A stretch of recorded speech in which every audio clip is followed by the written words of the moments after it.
everybody. My name is Miss Megan, and I'm a preschool teacher at Dickinson. Today, I'm going to read you one of my favorite books, Caps for Sale.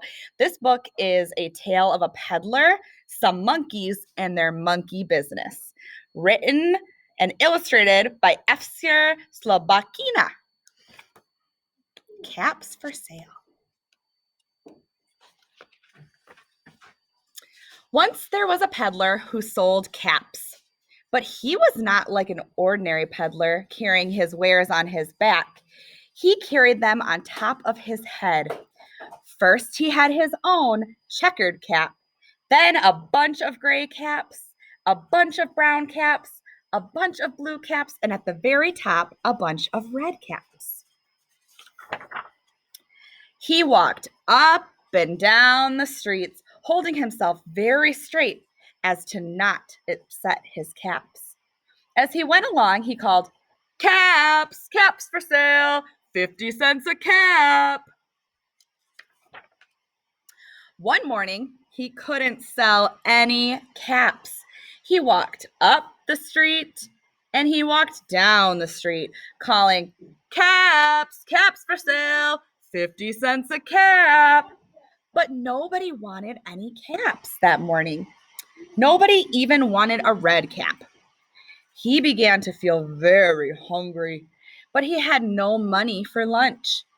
"I think I'll go for a walk in the country," said he, and he walked out of town slowly, slowly, slowly, as to not upset his caps. He walked for a long time until he came to a great big tree.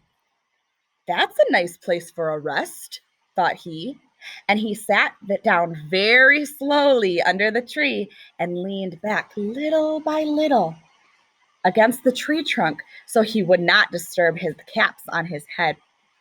Then he put up his hand to feel if they were straight. Do they still look straight? Good. First, he checked his own checked cap, then the gray caps, and the brown caps, and the blue caps, and the red caps at the very top. They were all there, so he went to sleep, and he slept for a very long time.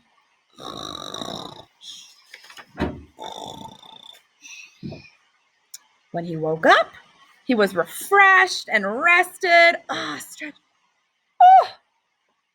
He looks like he got a really great snooze in. But before standing up, he felt with his hand to make sure his caps were in the right place. And he felt. All he felt was his very own cap. Where did all the other caps go? He looked to the right of him. No caps. He looked to the left of him. Still no caps. He looked to the back of him. They're not there. And he looked behind the tree. No caps. Then he looked up into the tree. What do you think he saw? What do you think he saw? Do you think the caps are up there? On every branch sat a monkey, and on every monkey was a gray, a brown, a blue, or a red cap. The peddler looked at the monkeys. The monkeys looked at the peddler. He didn't know what to do. Finally, he spoke to them. "You monkeys, you," he said, shaking his finger at them. "You give me back my caps." But the monkeys only shook their fingers back at him and said, "Tss, tss, tss." Those are some sassy monkeys. This made the peddler angry, so he shook both hands and he said, "You monkeys, you give me back my caps." But the monkeys only shook their hands back at him and said, "Tss, tss, tss." The monkeys are copying him. I get frustrated when somebody copies me, so I feel like he's feeling a little frustrated.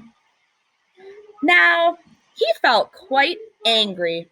He stamped his foot and he said, "You monkeys, you give me back my caps." But the monkeys only stamped their feet back at him and said, "Tss, tss, tss."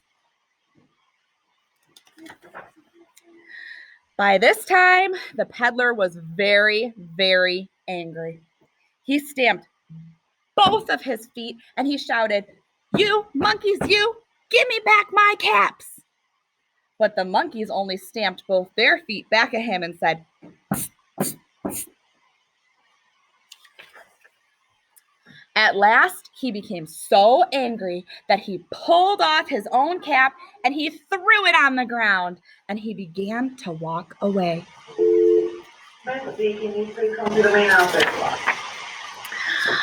But then each monkey pulled off their caps. What do you think they're going to do? They just watched the peddler throw his cap on the ground. What do you think the monkeys are going to do? All the gray caps and all the brown caps and all the blue caps and all the red caps came flying down out of the tree.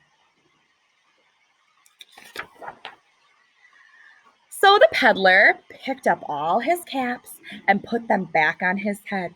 First, his own checked cap, then the gray caps, then the brown caps, then the blue caps, and at the very top, the red caps. And slowly, slowly, he walked back to the town calling, "Caps! Caps for sale! 50 cents a cap!" Thanks for listening to my story today. I'm wondering if you can show me some of those crazy moves that the peddler did in the story. First, he shook his finger at those monkeys. Then he shook his hands at the monkeys. Then he stamped one foot at the monkeys. And last, he did 2 feet. What happened at the very end? What did he throw on the ground? I want to see if you can take a video of you doing some moves from the book and post it on Seesaw for us to see. Thanks for listening. Happy March's Reading Month.